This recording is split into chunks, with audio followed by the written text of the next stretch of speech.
term of college and I discovered that I was pregnant.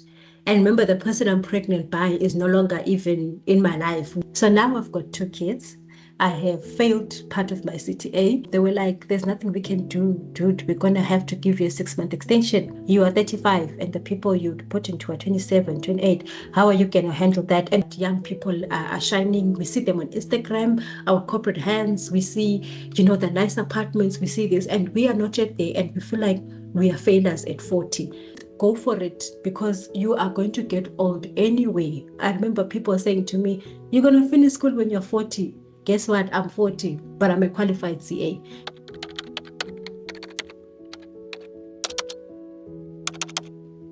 I think I'm 4 months into the qualification, qualified in October. Currently an assistant manager at a medium firm in Centurion. And then, yeah, that's me work-wise. Personally, I am a mom to 2 beautiful children, a boy and a girl. And yeah, a role I take very, very seriously. My high school in Zimbabwe. And yeah, it's very strict that side, in terms of passing and all that. So I then went on and did my A levels. So in Zimbabwe, we have something that is called A levels. So I was born and bred in Bulawayo. And then that's where I did my primary school, my high school. And being someone who always loved numbers, maths was always my thing. I absolutely love maths. And then after I finished high school, I was then supposed to go to college. But Zim things are not very cheap. My parents, my mom being a preschool teacher and my dad having his own small business, really couldn't take on that financial burden, basically, of taking me through 3 years of tertiary. And because the Zim standards are so strict, even though I passed my A-levels, I couldn't even make it into university because they have all these classes that they want, or you need to reach a certain average for you to be able to get into university. Not that I could afford it anyway. So be that as it may, at that time, then my dad was like, maybe you can find a job and save up for college, then you can start college next year. Then when you have something, we'll be able to assist. Right. And then I took that gap year off, the biggest regret of my life, that gap year. Whenever I think of the worst year that I did, that was the worst year of my life. Because then that gap year led me to getting a job, which led me to having a little bit of income, not much, but money is money to young people. So that led me to getting a little bit of money, and that just, not that I didn't want to go to school anymore, but now I had some freedom, and money to spend, and I could go here by myself and do this by myself, and obviously started meeting the boys, and then at the end of that year, because I already got a place in college for the next year, and then more like the equivalent of your TUT, that's where I was going to start. Because obviously of my marks and also the finances that couldn't allow me to go to straight to university. And then the year ended well, also, I thought. The following year in January, I then traveled to another province for me to start my college. I had just gotten out of a relationship around November of the year before. All that was behind me. I was just going to focus on my studies going forward. I'm excited about going to college. In the first term of college, I did not even finish the first term because already things were starting to go wrong. And then in those 3 months, that's when I discovered, in that first term of college, and I discovered that I was pregnant. And remember, the person I'm pregnant by is no longer even in my life. We broke off the relationship. We're both young men. We just moved on with our lives. But at the end of the day, it was rejected. It wasn't accepted. The parents were like, nope, our son is too young. And then I had to move on with my life, and much to the disappointment of my parents. Lo and behold, my son came, beautiful baby boy, and then stayed with him for about 2 years at home. And then now I had to think, what am I going to do with my life, So my sister was already staying the site in SA.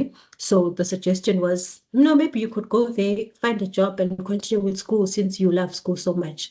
So I came over to SA, joined my sister, found a job. That was about 2009, 2008, somewhere there. I joined my sister at the site, left my 2-year-old boy home and came, and as God may have it, I then got a job and started working. And immediately it was like, along, because I was doing small odd jobs here and there, waitressing, cashiering. And then immediately I got like an office, nice job, a corporate, small annual corporate job. And it was a longer contract. And now I could actually go and register for my course. That is exactly what I did. 2011, I applied at Unisa. I couldn't get into the first semester because funds, responsibilities, all those things. And then I started with my undergrad at Unisa in June of 2011. It was a breeze. First year, second year, we were cruising, we're cruising nicely. So from 2011 up until 2015, I was doing my undergrad. And it didn't take me that long because I wasn't smart or anything. It was just because the funds were not funding. I think at that time I was earning 4,500, I think.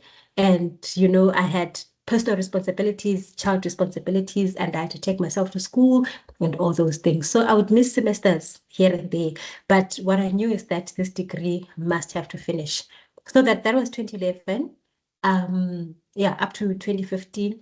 And then I graduated in no, it was 2011 to 2016. So it's about 5 years of studying a 3-year course. And all because you did not have enough support or you did not have finances, were not financing. Gosh.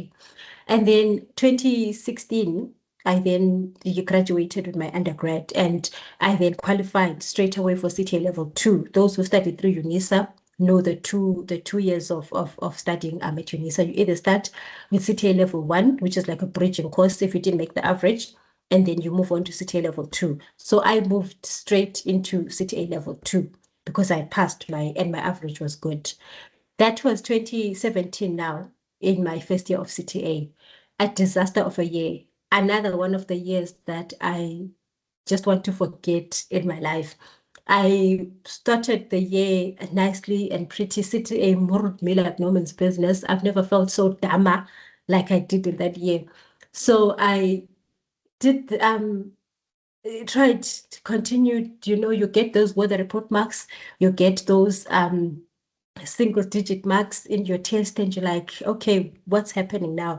And then I went through that year and for some odd reason I qualified for the final exams. I think you'll understand the whole qualification process, and those who are in the journey, they understand that you need to make the average for you to get into the final exam. So I made the batch that was going to write in that year. I wrote out of the 5, we had 5 modules at Unisa. Out of the 5 modules, I wrote 4, and I thought, yeah, no, it's going nicely. There's a chance of me to pass. The day before I was supposed to write my final exam, I remember it was group accounting. That was the final one. I had been studying with my friend all night. We had a study group, so we went to cross night. I was going to come home that day and rest and relax, and because we'd been pushing this whole studying thing between the last exam and the next one. So today was going to be a rest day. And then I get home and I find the maid who's taking care of my son. She's packed and she's ready to go. And I'm like, can you just stay for today? Whatever problem it is, can we sort it out after my exam tomorrow? But today I really need you to be here. So at least tomorrow you can help me with my son. She's like, no, I can't take it anymore. Because there was issues with the man I was in a relationship with at that time. He was helping me with all the bills in the house and stuff. So he had not paid the maid for about 3 months. And I did not know any of this. So it looks like they had been talking by themselves there. So happened that she had gotten to a point where she was tired and she's like, I'm leaving. I'm like, please, I begged, I cried, whatever you can think of. Um, she was like, no, like I'm done. And at that point, there were already problems between me and my partner at that time. So this was just like the last straw of it. So I think in my distraught and in my grief and the fact that she left and now I didn't have anyone to remain with my son on that day, I was just like, I don't think it's worth going to that last exam. So I let it go. And that was how that year ended for me in terms of CTA. That was it. So I packed my things, moved in with my sister. I had to just get away from that whole environment. It had become toxic and I didn't need that. So 2018, I was like, no, man, I've been studying for 6 years continuous. I've got so many problems in my life. I don't even have the money to study for CTA, We know that these things can get quite expensive. So it's just like, I'm gonna take a chill pill, maybe this is not for me. You know, we go through all these thoughts of giving up and trying something else. It's like, this cannot be for me. So 2018, I just chilled. I moved in with my sister where I was working at the time. Luckily, my boss bought a property next to our workplace. So he says to me, do you want to, there's a place to live if you want to come and, you know, stay here. It's all up to you. I'm like, but I'm making you the offer. And I thought that was just brilliant. This is aligning with all my studies and stuff, you know. So I then moved from my sister and I moved in with there. So now I've got two kids. I have failed part of my CTA. I'm almost giving up and I've moved in with my sister. The only thing I have is my job and my children, nothing else. So when I got the opportunity now to move to a place that's closer to work, it just felt like it just gave me hope. It was June of 27 of 2018 that I moved. I stayed closer to work now and I had a car and I got schools for my children that were close and I was like, okay, maybe I can do this. And then I needed to study now in 2019. I don't have money. I'm still not earning enough. Um, and then I went to African Bank. I was like, guys, borrow me some money. How much do you have? Remember, I'm still owing Unisa from 2017. So I need to finish off that balance and then register again for this year and look for the money to pay off the rest of the year. But be that as it may, African Bank gave me 20K. I settled what was remaining and just put the rest of it into Unisa. It was going to remain with the credit, whatever it was. So 2019, those who studied at Unisa understand that you were only given 3 attempts. So I had missed 2018, which is counted as an attempt. I was only left with 2019. That was the year I had to pass, come hell, come high water. So I'm there studying and putting in my all in 2019. Emotionally, I'm okay. I've healed from my breakup. I'm just in a good space, and I'm thinking this is my year. I wrote CTA that year, but I passed one and I had 4 subs. Just devastating. I'm like, what are the chances of me passing these subs? This is now going into 2020. And if I don't pass these subs, it's over for me because UNISA didn't even allow you to register again after those 3 years. You can't study with UNISA anymore. You need to go study elsewhere. So this meant going to other private institutions, which will now, 60,000, 50,000 to be paid there. My hopes were just dashed. At the end of that year, as God would have it, as God would step in. At the end of that year, UNISA was like, we are going to allow another year for people that want to study. So I'm going into my subs now. I'm hopeful that okay, if I do this, if I don't pass the subs, there's still a chance.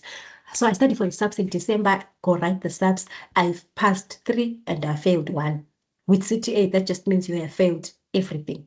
So now I had to pick myself up now and go for another third attempt in CTA.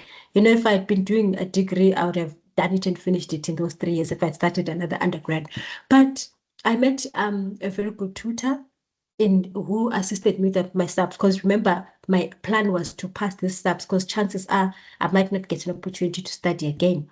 So I went looking for a tutor and I met this great guy. I'm going to name him for anybody, who wants assistance with UNISA. His name is Amon. He was in Randburg. He took me through the subs and then he said something to me that was so profound. And he said, it's not that if you don't pass these subs, I don't want you to give up.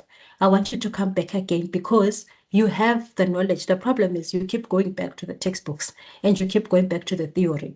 Your problem is you have not mastered how to pass the exam. You don't have exam technique. You don't have time management skills. You basically you don't know what you're doing in the exam. So that is what I'm going to be focusing on. So if you can, I will help you and you continue.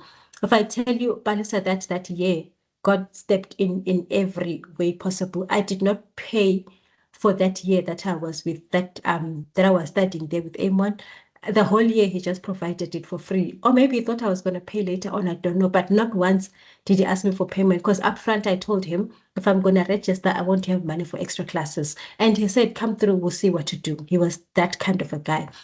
Um, as destiny would have it, 2020, that's when we had the lockdown. I was working in a high school and we were the first ones to be locked down very early in the year. I took that opportunity with both hands, Balisa. I literally just grabbed it with both hands and I felt it in my spirit that this is my year.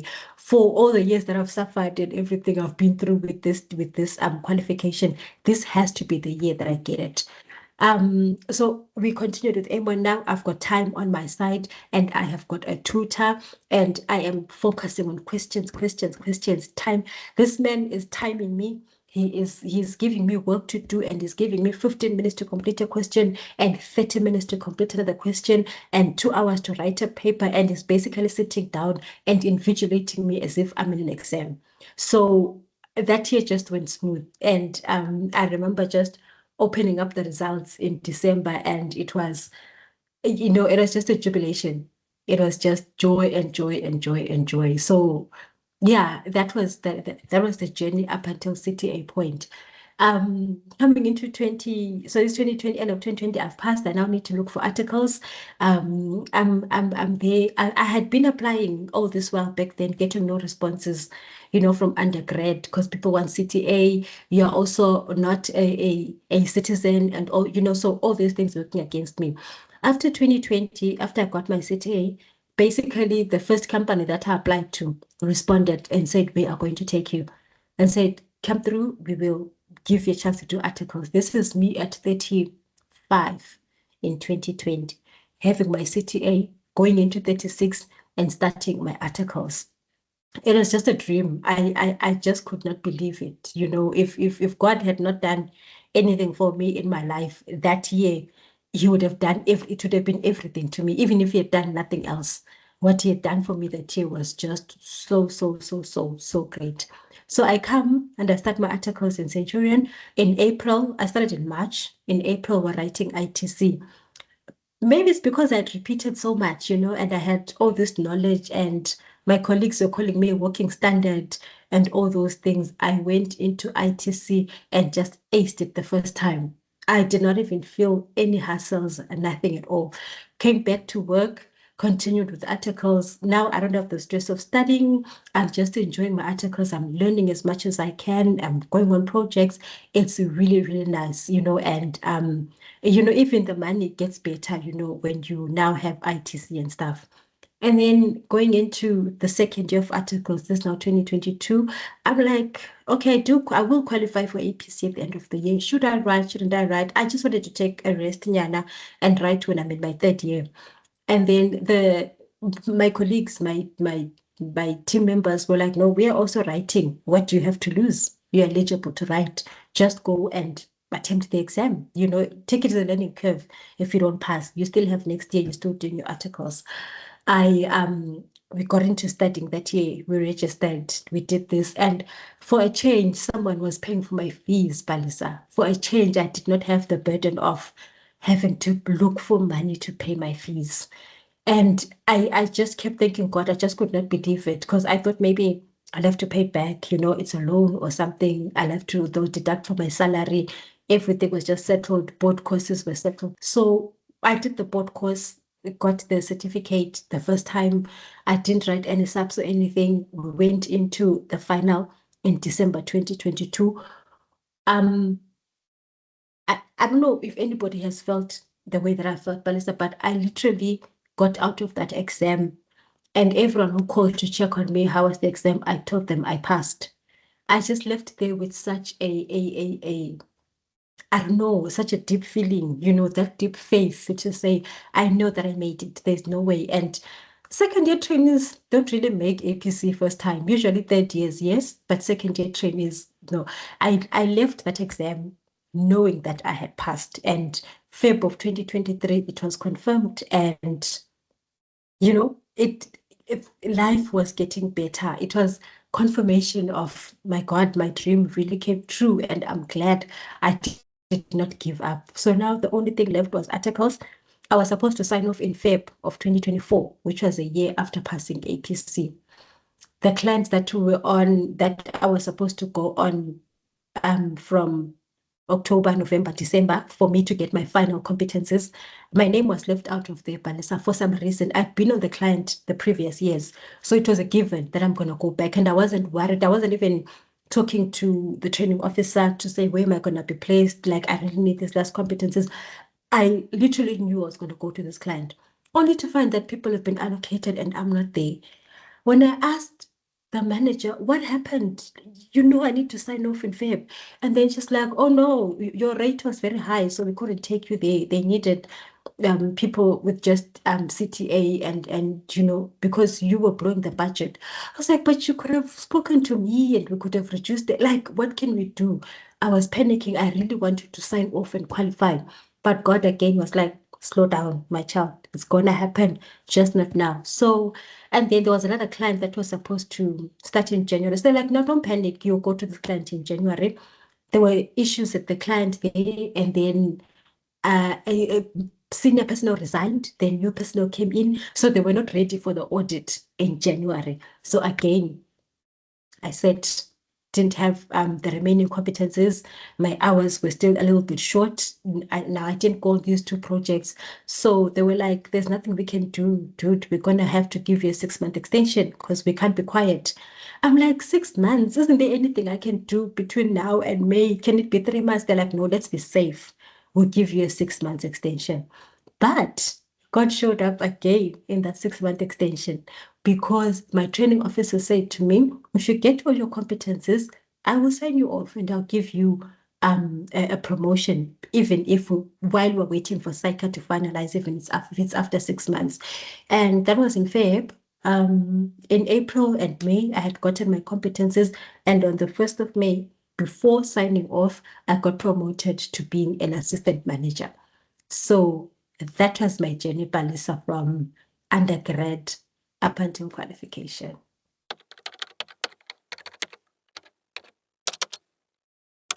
I've always had the drive.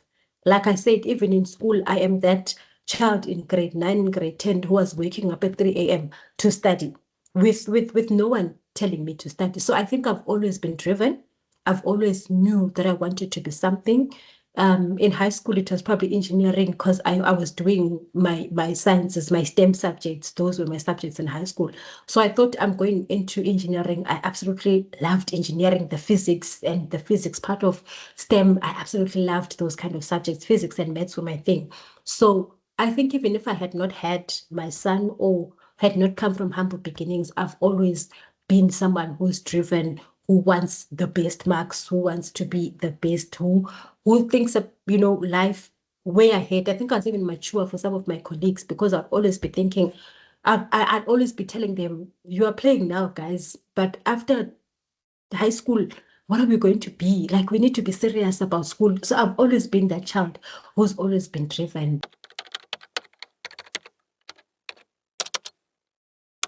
Only downside to qualifying late is that your peers have got 10 years experience and you don't, you know. So that's, I think that was just the more of that, but I don't think it made a difference. It's just that you're coming in late.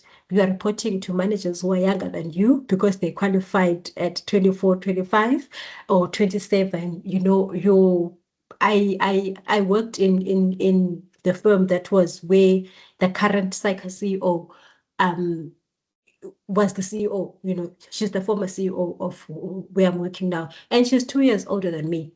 And she's basically my sister. I used to call her my sister, you know. So it's those kind of dynamics that you meet when you come starting your articles that, wow, they're so young.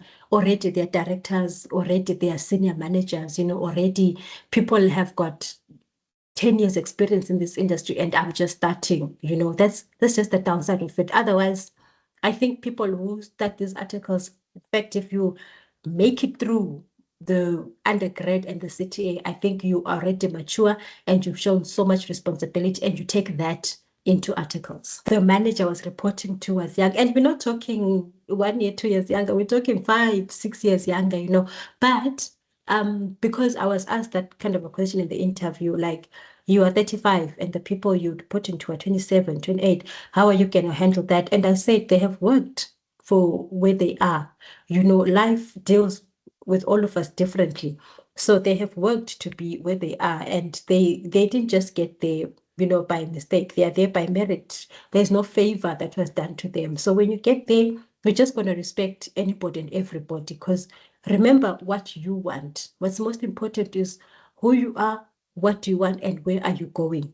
So if you define those roles, it doesn't matter whether you report to a 60-year-old or you report to an 18-year-old. Are they going to help you to get what you want, to get to from point A to point B? So for me, the focus was I want to finish my articles and I want to finish them as soon as possible. So it doesn't matter who I was going to be working with. I was just going to respect them, learn as much as I can, because I know what I want at the end of the day.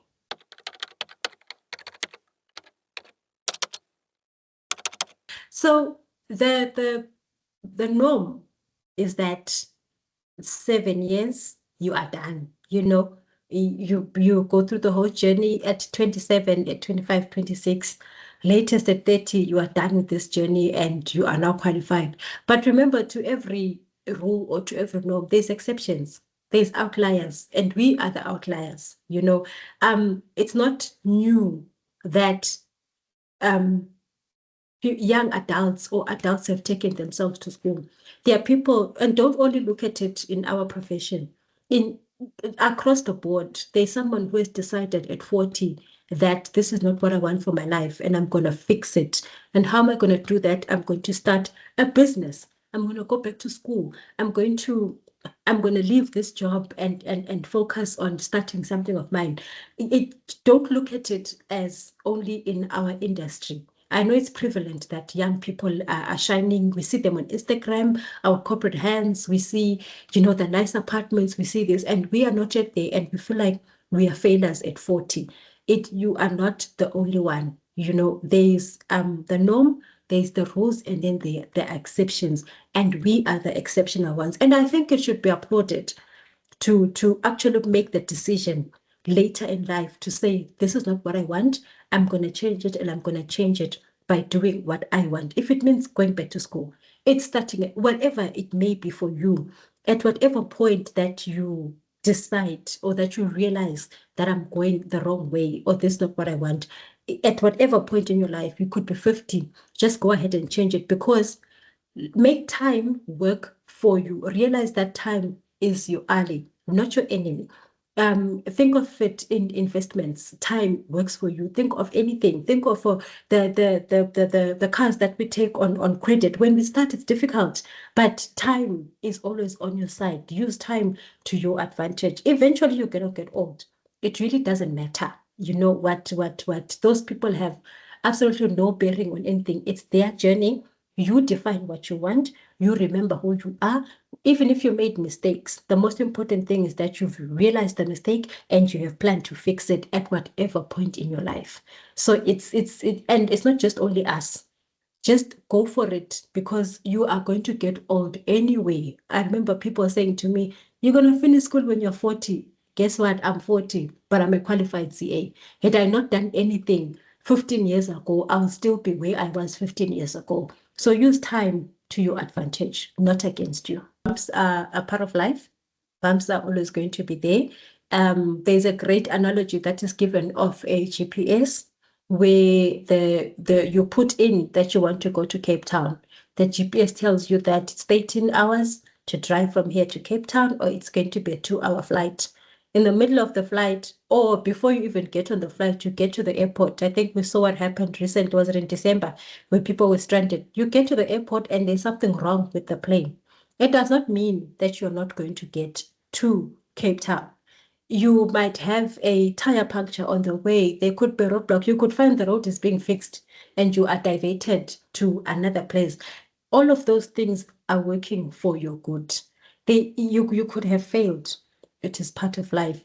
Take it, dust yourself up. Don't stay there too long. Life will hit us, because life is not separate, guys. We can't compartmentalize life and say, no, now I'm gonna do this, and then at a certain point I want to be this, and then it's not in black and white. It's not like a straight road. Life is everything that is happening is part of life.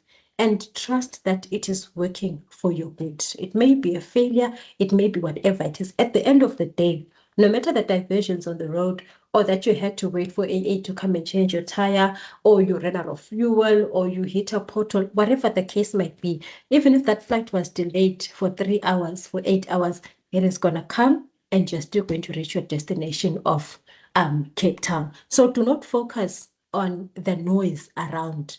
Like I said before, remember who you are and remember what you want. Use the fact that you overcame that failure, the fact that go back to all your losses or all your non-victories or all your cries and everything that you've been through, and remember that God took you through that. So this also, God is going to take you through it, and just continue. Do not, you can give up on everything else. Give up on family, give up on friends, give up on relationship that's not working, but don't ever give up on yourself. Never ever do that. Pick yourself up, cry for 2 hours if you need to cry. Deal with the issue. If you need to wait at the airport for that flight to come, you will patiently wait. But how come with other things we cannot wait? We want it to happen now. Everything that is good and great takes time to build. I used to think my story was inspiring and it's the worst, and I took 15 years. I've seen people who studied for 20 years. Read up on these things. Join Facebook groups. Those things will keep you going. Join groups. I'm not sure if Telegram has these things, but be in a community of people who want things like you. For me, the Facebook group was such an inspiration because you knew this person failed last year or failed last of last year, and now they're coming back and they're saying they've qualified. It ignites hope in you. It gives you, so go to these Psych Awards if you can. Be in this community and you'll begin to hear the black child story, because our story is that of a black child. It is never easy, and you cannot let yourself down. Once you have started something, my dad used to say, when you start something, you make sure that you finish it no matter what. So keep going, and it is nice on the other side. Please keep going.